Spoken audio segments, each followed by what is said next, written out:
प्राचीन काल में किसी जंगल में कुछ बटेरें रहा करती थी। उसी जंगल में हाथियों का एक झुंड भी चरने के लिए आया करता था। एक न्यायप्रिय और बुद्धिमान बोधिसत्व हाथियों के झुंड का मुखिया था। एक दिन एक मादा बटेर ने अंडे दिए और अपने पति से कहा, स्वामी, मैंने अंडे तो दे दिए, किंतु मुझे भय है कि कहीं हाथी हमारे अंडों को नष्ट न कर दे। चिंता मत करो, नर बटेर ने कहा, ऐसी स्थिति नहीं आने पाएगी, मैं सतर्क रहूंगा। मादा बटेर बोली, फिर भी स्वामी, तुम्हें तो पता ही है कि हाथी कैसे झूमते हुए आते हैं। नर बटेर बोला, अरे कह तो दिया, चिंता मत करो।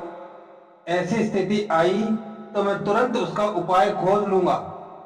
अपने पति की बात सुनकर मादा बटेर चुप तो हो गई, लेकिन उसे आशंका बनी रही। कुछ दिनों बाद अंडों से बच्चे निकल आए। एक दिन मादा बटेर को हाथियों का एक झुंड उधर ही आता दिखा। उन्हें देखकर मादा बटेर डर गई। उसे अपने बच्चों की चिंता होने लगी। उसने अपने पति से कहा, स्वामी, उधर देखो, हाथी इधर ही आ रहे हैं। अरे हाँ, सचमुच ही, ये तो संख्या में भी बहुत हैं। अब मैं क्या करूं? बेचारा नर बटेर भी डर गया। लेकिन मादा बटेर ने कहा, घबराओ नहीं, मैं उनके मुखिया के पास जाऊंगी और उसके पांव में पड़कर उससे याचना करूंगी कि वह मेरे बच्चों से अपने दल के हाथियों को दूर रखें। हाथियों का मुखिया पास आया तो मादा बटेर उसके पास पहुंची। उसके सामने पहुंचकर विनय पूर्वक बोली, गजराज, मेरे नन्हे बच्चे खतरे में हैं। तुम्हारा झुंड जंगल में चरने के लिए आया है। उनके पैरों से मेरे बच्चे कुचले जाएंगे। हाथियों के मुखिया को बटेर पर दया आई और वह बोला, तुम चिंता मत करो बटेर, मैं तुम्हारे बच्चों की रक्षा करूंगा। ऐसा कहकर हाथियों का वह मुखिया बटेर के घोंसले के पास पहुंचा और बटेर के घोंसले के नजदीक ही खड़ा हो गया। हाथी आए और अपने मुखिया से बचते हुए उसके दाएं बाएं होकर निकल गए।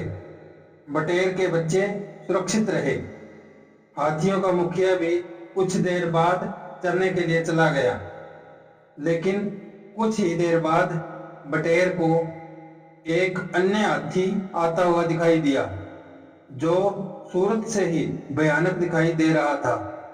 उसे देखकर मादा बटेर फिर डर गई और उड़कर पहुंची हाथियों के मुखिया के पास और बोली, गजराज, तुम्हारे दल का एक भयंकर हाथी सीधा मेरे घोंसले की ओर आ रहा है।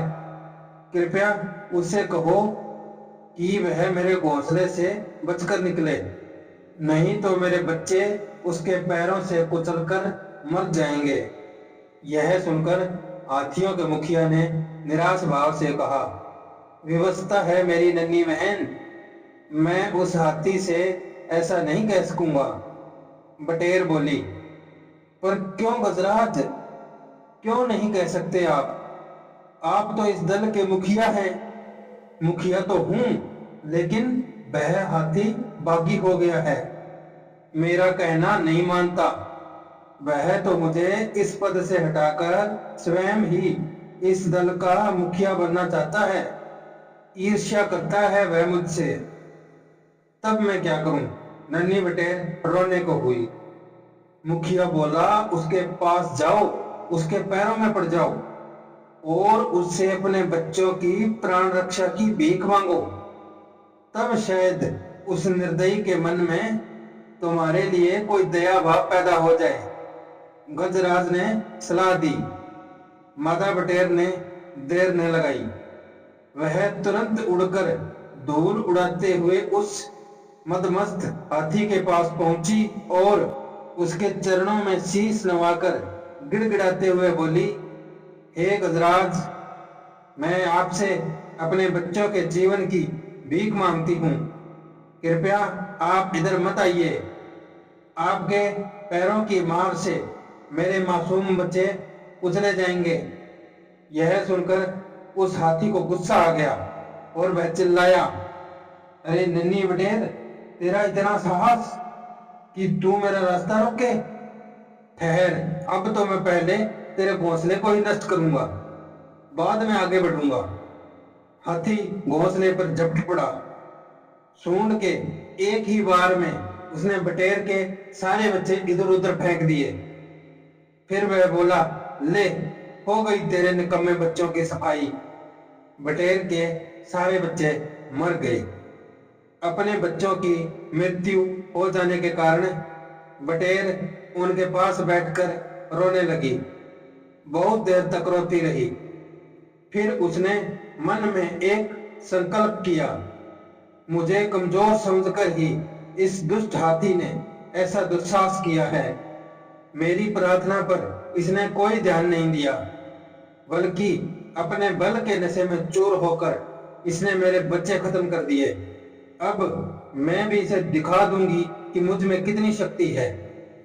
शोक ने उस नन्ही बटेर का डर निकाल दिया। वह सोच विचार कर अपने एक कौवे मित्र के पास पहुंची और सारी बात उसे बताई। उसने कोए से कहा, भैया कोए, अब तुम उस निर्दयी हाथी को ऐसा पाठ पढ़ाओ कि जीवन भर याद रखे। तुम उसकी दोनों आंखें फोड़ दो।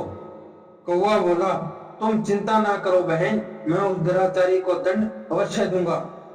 कौवे को अपने पक्ष में करके बटेर चिंटी के पास पहुंची और उससे पूछा, मेरी नन्ही मित्र, क्या तुम मेरी सहायता करोगी? चिंटी बोली, हाँ हाँ, क्यों नहीं। तब बटेर ने उसे भी हाथी के दुर्व्यवहार की बात बताई और कहा, मेरे मित्र कोए ने मुझे आश्वासन दिया है कि वह उस निर्दयी हाथी की अपनी चोंच से दोनों आंखें फोड़ देगा। जब उसकी आंखें फूट जाएं तो तुम उसकी फूटी आंखों के गड्ढों में अपने अंडे दे देना।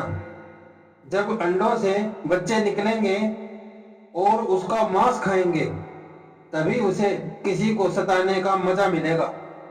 इसके बाद बटेर पहुंची अपने एक अन्य मित्र मेंढक के पास और उससे कहा, मित्र, मेरी सहायता करो। मेंढक ने पूछा, बात क्या है बटेर? आज तुम इतनी घबराई हुई सी क्यों लग रही हो? बात ही ऐसी है, बटेर बोली और हाथी वाली बात उसके सामने भी दोहरा दी। सारी बात सुनने के बाद मेंढक भी दुखी हुआ।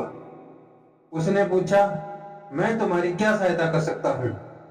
बटेर बोली, तुम उस हाथी को मरवाने में बहुत सहायक सिद्ध हो सकते हो।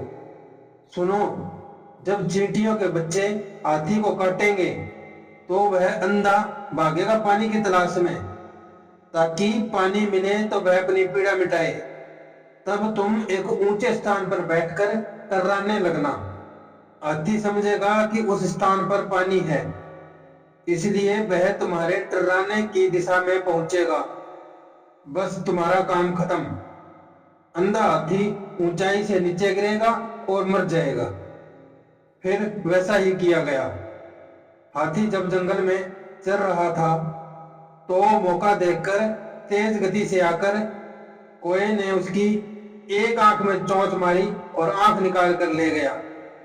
हाथी पीड़ा से छटपटाकर उसके पीछे दौड़ा, किंतु कोए ने फिर झपट्टा मारकर उसकी दूसरी आंख भी निकाल ली। हाथी अंधा होकर नीचे गिर पड़ा और बुरी तरह तड़पने लगा। चींटी को मौका मिला तो वह उसकी फूटी आंख में घुस गई। कुछ ही देर बाद उसने अपने अंडे दे दिए। शीघ्र ही अंडों से बच्चे भी निकल आए और वे हाथी की आंख के पोर के मांस को नोच नोच कर खाने लगे। हाथी को असहनीय पीड़ा होने लगी। पीड़ा से निजात पाने के लिए हाथी ने पानी की तलाश शुरू की, लेकिन आंखें तो वो गंवा चुका था, पानी की तलाश कैसे करता। बस यहीं से मेंढक ने अपना काम आरंभ कर दिया।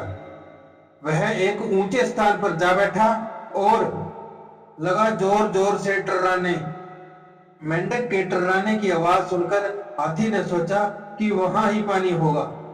वह उसी दिशा में आवाज का पीछा करता हुआ आगे बढ़ गया। जब वह उस ऊंची जगह पर पहुंचा तो उसका संतुलन बिगड़ गया और वह सैकड़ों गज नीचे खाई में जा गिरा। गिरते ही उसके प्राण पखेरु उड़ गए। इस प्रकार उस नन्ही बटेर ने हाथी से अपने बच्चों की मौत का बदला चुका लिया। दोस्तों, इस कहानी से हमें यह शिक्षा मिलती है कि एकता से कठिन काम भी आसान बन जाते हैं। इसलिए हम सबको मिलजुल कर प्रेम भाव से रहना चाहिए। दूसरे शब्दों में कहें तो यह कि एकता में शक्ति होती है। अगर आपको यह कहानी पसंद आई हो तो लाइक, शेयर और सब्सक्राइब करना ना भूलें। धन्यवाद। आपका दिन शुभ हो।